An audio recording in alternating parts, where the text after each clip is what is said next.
Do you believe that there is greatness within inside of you? Do you believe that you have the ability to be successful even if you aren't where you want to be right now? Because you must believe it in order to achieve it.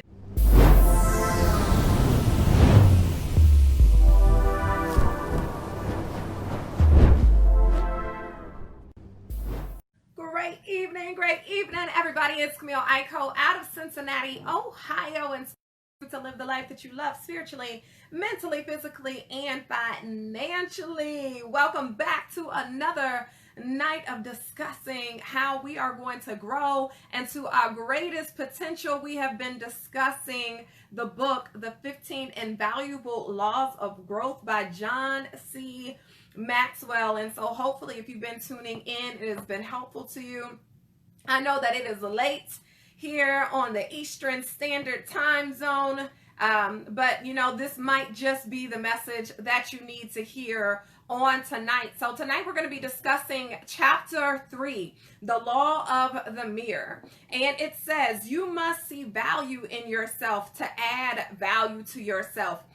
I believe all people have the seeds of success within them. They all need to do is cultivate those seeds, water them, feed them, and they will begin to grow. Do you guys believe that? Do you believe that there is greatness within inside of you? Do you believe that you have the ability to be successful even if you aren't where you want to be right now?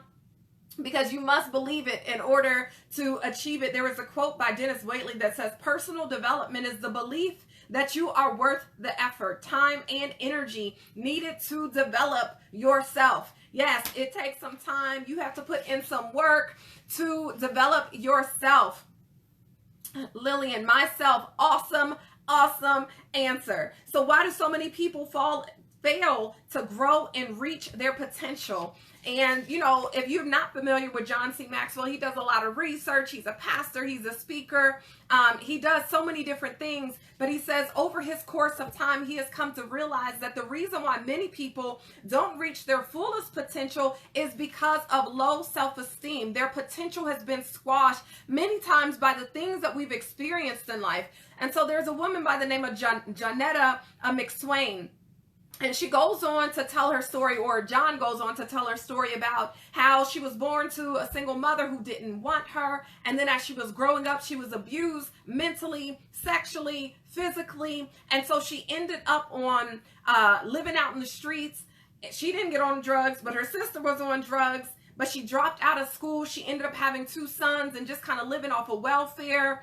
And, you know, her boyfriends to live out her life and dream of wearing expensive clothing, right? And so I know a lot of people can feel me on that. We see that happening a lot even right now. She said, but on her 30th birthday, she looked in the mirror and she realized that she didn't like who she was.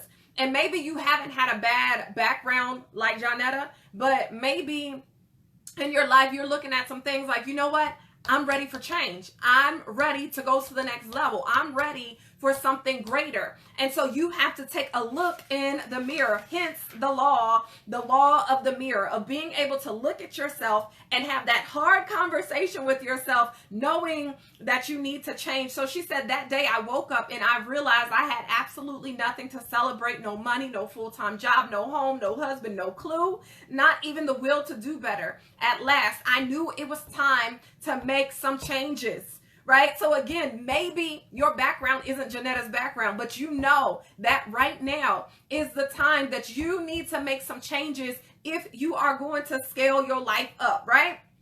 All right. So then she goes on to get her GED. She makes a plan to move from Alabama. She's going to move to Georgia. And the thing that got her excited is this: I get the chance to be anyone I want to be. So she didn't have to be or a product of her circumstances, right? Or a product of her environment. She no longer bought into the belief that she had no value. She no longer bought into the belief that life could not produce something fruitful for her. As the people who have in all her life told her she wasn't going to amount to anything. She wasn't worth anything, which is why they abused her, which is why they passed her off from home to home. And we have people now who have those type of environments who don't really have a support system, right? So there's so much that goes on in between, but what I'm going to skip to, guys, is the 10 suggestions that John C Maxwell gives to make sure that you are building your self-esteem, because sometimes we also subconsciously do things that hurt our self-esteem and we don't even realize it. We're not aware of it, and we speak our own death into our lives because of the subconscious things that we are doing. So even if you're in a great place in life, how can you still stretch and push to go higher, go further, do better, be more? Okay. Number 1 is guard your self-talk. Guard your self-talk. Understand that since we were younger, since we were kids, we've been told no. I want this. No. Can you buy me that? No. Can I eat this? No. Why you children keep asking me for so much? And so we're constantly told no.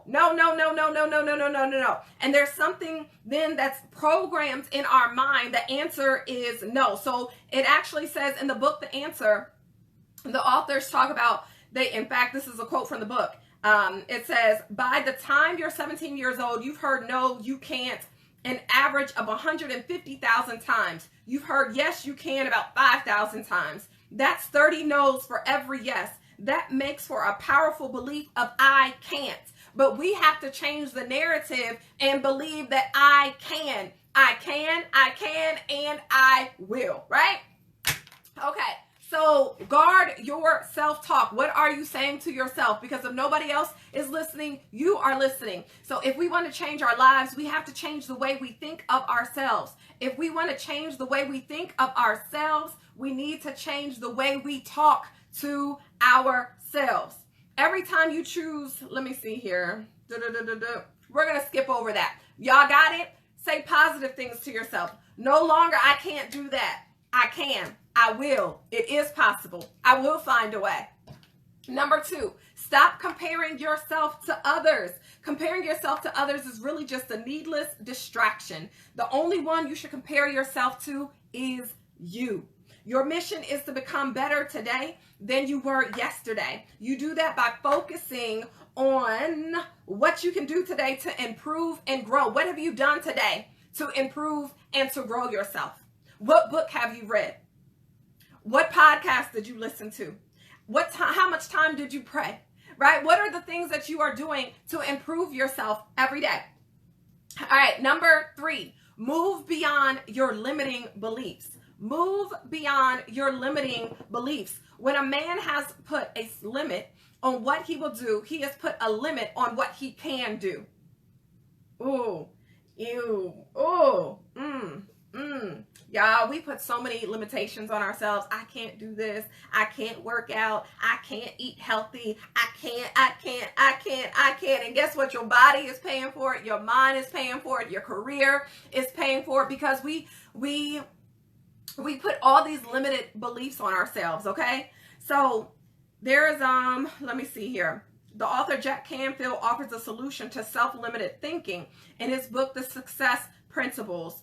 He says, identify limiting beliefs that you want to change. Determine how the belief limits you. Decide how you want to be or act or feel. Create a turnaround statement that affirms or gives you permission to be, act, or feel this way. And then say that turnaround statement to yourself all of the time. So for example, maybe you want to learn a foreign language for your career, or maybe you want to learn it before you go on vacation. Think about how is it going to make you feel to learn that language. Think about how it's going to make your career more pleasing for you, how you're going to be able to advance more in your career, or how you're going to be able to communicate better while you're on vacation. And then create a turnaround statement for the reason why you've been procrastinating or saying, I can't learn this foreign language, I'm too old, I'm too young, I don't know. Whatever the reason is, create the turnaround statement that is going to help you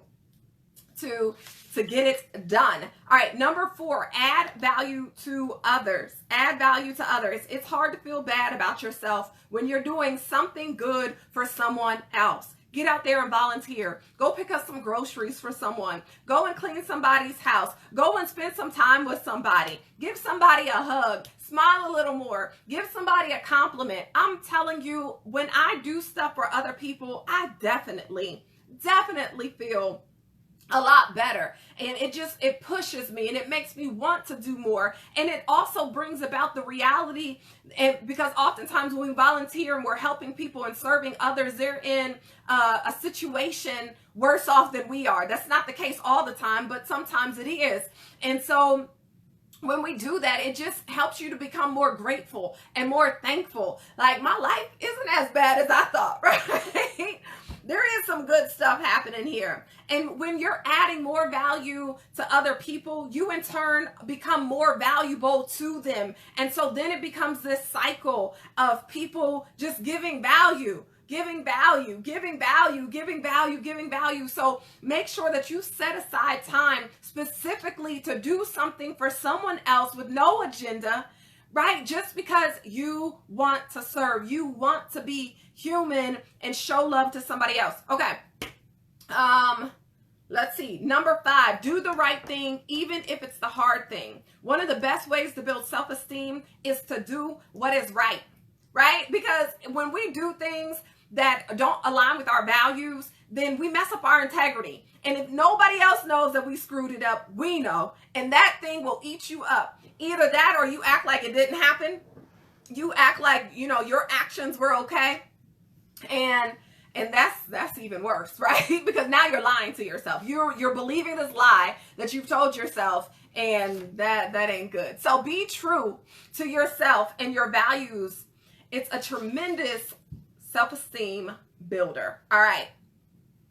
Number 7, celebrate the small victories. So every time you do something it makes you feel good about who you are, you're one step closer to becoming the person that you know you were destined to be. Anytime that you do something great, that you just feel like, you know what, I'm in a good place in life, celebrate that. Take the time to celebrate the small wins, the big wins. Celebrating encourages you. It helps to inspire you to keep going. Don't underestimate its power.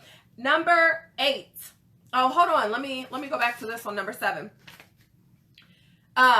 He says, when you take a step in the right direction, are your thoughts, well, it's about time. I didn't do as much as I could have. That won't make a difference. It's hopeless. I'll never succeed. Or are your thoughts more like, it's good that I did that. I did the right thing. Good for me. Every little bit helps. I'm that much closer to success. What's your thought process? Because if it's the first one, you need to work on it a little bit more. If it's the second one, you're on the right track. All right, now number 8. Let's go to number 8. Embrace a positive vision for your life based on what you value.